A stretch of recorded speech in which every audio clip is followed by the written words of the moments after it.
Hello and welcome to Cheshire Audio. Oh, and Happy New Year as well. That went fast, didn't it? I feel like I've only just put the Christmas tree lights up and I'm having to take them down again now. But yeah, kind of back to normal. And it's been busy, actually. Over the Christmas period, I was closed, but the website's been very active, which is unusual. So that's quite nice. I've got a lot of sales in the inbox when I came in. Anyway, yeah, today's video, something a bit different. People keep asking me, sort of, well, how long have you been doing this, and where, how long have you been doing Cheshire Audio and that sort of thing. So I thought I'd just give a bit of a history talk on Cheshire Audio, and well, more about me in some ways, because I kind of predate Cheshire Audio. I mean, my original intention was to be an industrial designer. That was what I was aiming for when I left school, aged 18. I went straight into a foundation course, because you had to do the foundation course in art before you could do the design course. So I did the foundation course, but because I was wanting to design all the time, basically I was painting trees and apples and pears and that sort of thing, and it wasn't me, really.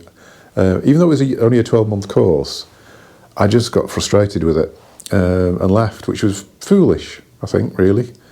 But my dream was to be a car designer. That's what I wanted to do, and it just... yeah, I don't know. I just couldn't see what I was doing bore any relation to what I wanted to do. So, yeah, sort of being young and foolish, I left, and through a family member got a job working for the housing department on a temporary contract, which was very. Actually, I'm glad I did that, because it was quite eye-opening dealing with the public. Yeah, it was quite an interesting job, that, but it only lasted 6 months. So at the end of the contract, it almost took me by surprise. It was like, right, your contract's ended now, and that's it. And it was like, I haven't got a job. And I just bought a car. Hadn't really thought it through. Bought a car. I was paying a loan payment. I didn't have any work. So I thought, in sudden panic, I thought, well, what can I do? What am I interested in? And I was a big car enthusiast, but a really big hi-fi enthusiast. I'd been building up a hi-fi system, upgraded it and that sort of thing, and I've been playing on with stands and spikes and all this sort of thing, and cabling, and really into it. And I used to read Popular Hi-Fi, I think it was. I used to read it cover to cover, inside out, and it was a bit more technical than a lot of the other magazines. I used to read Hi-Fi News as well, I think, around the time. But yeah, absolutely absorbed it all, just really, almost obsessively so, really. So I thought I had a good grasp of hi-fi and how it all worked and what you needed and what was important. So when I was out of work, I thought, well, I'll walked into Brady's Hi-Fi, because I was a customer there, and see if they got any jobs. I just need something temporary, just until I can find a proper job, really. So I walked into Brady's, had a long chat with Doug, and he said, if you can start on Monday, that'd be great, but I want you to work in Liverpool. So yeah, I did that as potentially, in my mind, a temporary job, but I was there 12 years. Worked in Liverpool, managed Liverpool for a bit, worked in Warrington for a bit, worked in the Otley branch very, very briefly, and worked in London for a few weeks. I think it was about 3-4 weeks in London, in Covent Garden, working there. But that was a very steep learning curve for me, actually, because I thought, going in there, being an arrogant youth, I suppose, that I actually knew a lot about hi-fi, just from reading magazines. Well, these reviewers know what they're talking about. Different world. When you're actually working every day doing, multiple demonstrations to people, you're working with budget equipment right through to, because we used to sell high-end stuff, like we used to do Mark Levinson and audio research, Apogee speakers, Krell, Sonus Faber, what else? Quetsu cartridges and all that sort of thing. Oracle turntables used to sell. It taught me so much about system hierarchy, how things go together, how things won't go together, about stuff driving stuff, about signal source, how important that is in a system. But the big thing, I think, was human psychology. I mean, I'd learnt a little bit of that in the housing department, but this was different. This was people enthusiastic about something, but having preconceptions about what they thought made it better, and you having to guide them in the right direction. I remember Doug saying to me, he said, if somebody comes into the shop, and I've said this before in here actually, but I basically, this is the way I've always worked. If somebody walks into the shop and asks to buy something, and you know that it's not suitable for what they want to do, or you think there will be a better way, even if it's cheaper, even if the better way is for them not to buy anything, tell them. Don't just sell it to them. You tell them, because you'll have a friend for life if you do that. Once they realise that you've got their best interests at heart, they'll always come to you, and it works out for both of you better in the end, because you can have a relationship and you can, expand. And I've always worked with that. I think it's a little bit like the Miracle on 34th Street film, which we watched both versions of over Christmas. Love that film. Probably prefer. Why am I talking about this? Probably prefer the 90s version to the late 80s version to the 40s version, 50s version, with Richard Attenborough. But the big thing in that is that he's the Father Christmas Santa Claus in a big department store, and he's telling people to go to all the department stores because it's cheaper, or they've got a better this or better that. And I think that's and it was, that's the mentality really, is if you can, the customer is all, you help the customer. And it always pays dividends in the end, really. So anyway, that was that. After a while, I left Brady's, partly because I was travelling a lot. It was a long way. When I was working at Liverpool, it was a 110-mile round trip. And Warrington wasn't that much better. It was, what was that? About 60, 70, I think, Warrington and back. So it was paying its toll on my car. I was driving diesel cars in the days when you had to go and park where the trucks filled up with diesel, and you had the big filler nozzles for trucks. People shouting taxi at me when I pulled up and things. Good days actually. But yeah, for the fuel economy, because I was doing so many miles, because when I used to finish work, we used to go out on deliveries. So I'd be finishing at Liverpool, head off to somewhere in Wales, then head off back home again. And the miles I used to do were tremendous. Was it 50,000 miles a year I think I was doing?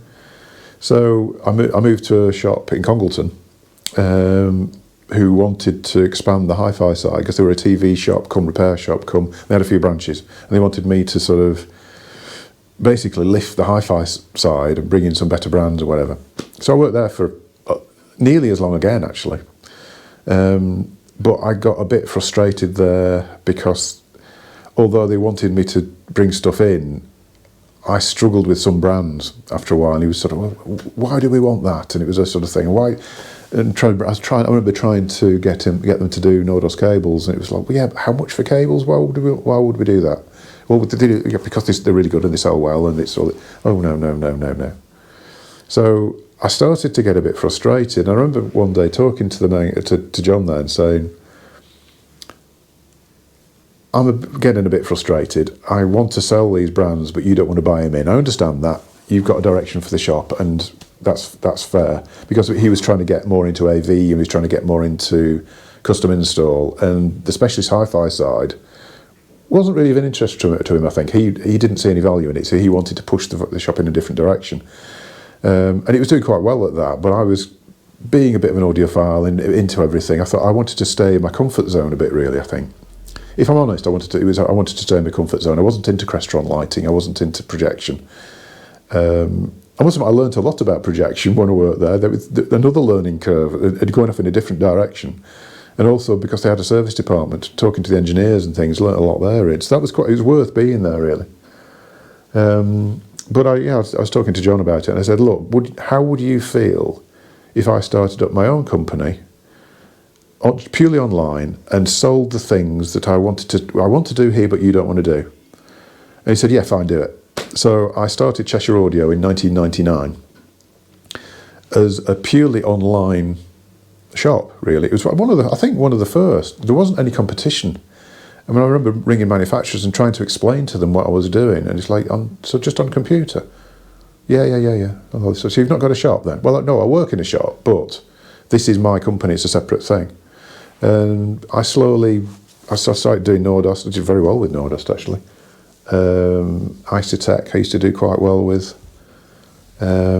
So yeah, it's basically I used to mainly sell cables, accessories, like mains leads and things like that on there, and loved it. Really enjoyed that side of it, and it didn't do loads of money. It it was a bit of a supplement to my wage. It wasn't really doing crazy amounts of business particularly. And bit by bit, I think the shop I was in was kind of still going in a different direction. And eventually they decided not to do the hi-fi anymore, and I was made redundant because they wanted to do, basically they were going down the electrical route and they were sort of wiring houses and that sort of thing. So it was completely a different direction really. And I was almost sort of glad it happened, because it was getting a bit, I felt it like a bit of a duck out of water. It wasn't really my scene, and the hi-fi side was shrinking before my eyes really. So when I was made redundant, I just started Cheshire Audio as a full-time thing, but working from home and still being a website, and that worked okay actually. Because I was being able to give it full time rather than just answering emails in the evenings and sorting out orders and that sort of thing. Because I was there all the time and I could have a phone line and talk to people on the phone, it started to expand quite rapidly. As soon as I was giving it full time, it was expanded very, very quickly. And when was it? 2017. So I was redundant I can't remember the year actually. I think I was working from home for about 5 years, 5 or 6 years. And in 2017, I had enough money together to buy a shop. So I bought this shop here, Eddleston Road in Crewe. Managed to buy it outright, because my worry I've always been very cautious. I've not been a person who would take a risk. So I could have opened a shop right on day one really, because you borrow the money, you borrow it against your house, you get your stock and all. It's an expensive thing, really. The stock is pretty much as the value of the property. It's that kind of values of money. So I got enough together to be able to buy a shop and stock it. So I didn't have any rent, and I didn't have any, luckily it's quite a small shop, so there's no rates here as well. So it's a very, very cheap place to run, which means I can still work on that same principle of, if somebody walks in and they're asking for something that isn't suitable for them, I can tell them. I'm not under massive stress to pay the mortgage or massive stress to pay the rent. And I like that. I like the freedom it gives me to deal with the customer and just give them the right advice and not being scared of my next whatever bill, I don't make loads of money here. I mean, I'll be completely honest. It's not, you'll never get rich selling hi-fi, but I earn enough to make it worth my while and to be happy and to do what I want to do. So I really enjoy it. It's a great thing to do. But I think I've just been lucky in the way things worked out, the progression into it. Because I know there's been loads of shops out there in the past who've just been overwhelmed by the rent or whatever, and it's just not, when it goes quiet, it's scary times, because I've worked for companies that have gone through bad times and struggled. And I know what it's like, and I know how desperate you get to actually get sales. And I never want to be in that situation, really. So anyway, that's the kind of history of Cheshire Audio, really. I mean, the website's still running, but the website is a very small part of it now. I think I'm very sort of a bit of specifications and stats geek, and I've got a little Excel graphs and things for right back the 20 odd years I've been going. And there's a definite peak and then a drop off in sales, and then when the shop opens it climbs back up again. But when I was purely a website, I was on my own in the early days, like I say, but as other shops opened and they were more ruthless than me, my sales dropped and there's a tail off, which when I was made redundant came back up, and then got the shop sort of almost went like that. It's interesting actually, it is interesting when I look back. But there's a few, this year, there's a few anniversaries. It's 25 years of Cheshire Audio, 40 years of me being in the hi-fi industry, and December the 9th, just gone, was the 7th anniversary of Cheshire Audio, the shop. So, makes me feel old when I think about it, really. But anyway, hope that was interesting. I don't know, people being interested in me as a person is... I'm not used to it, if I'm honest. But people ask me a lot about where it all came from and why I do it, and why, how did I get interested in hi-fi and everything. Why I'm interested in hi-fi, the actual basic thing behind that, I don't know, to be honest, because my parents weren't into it.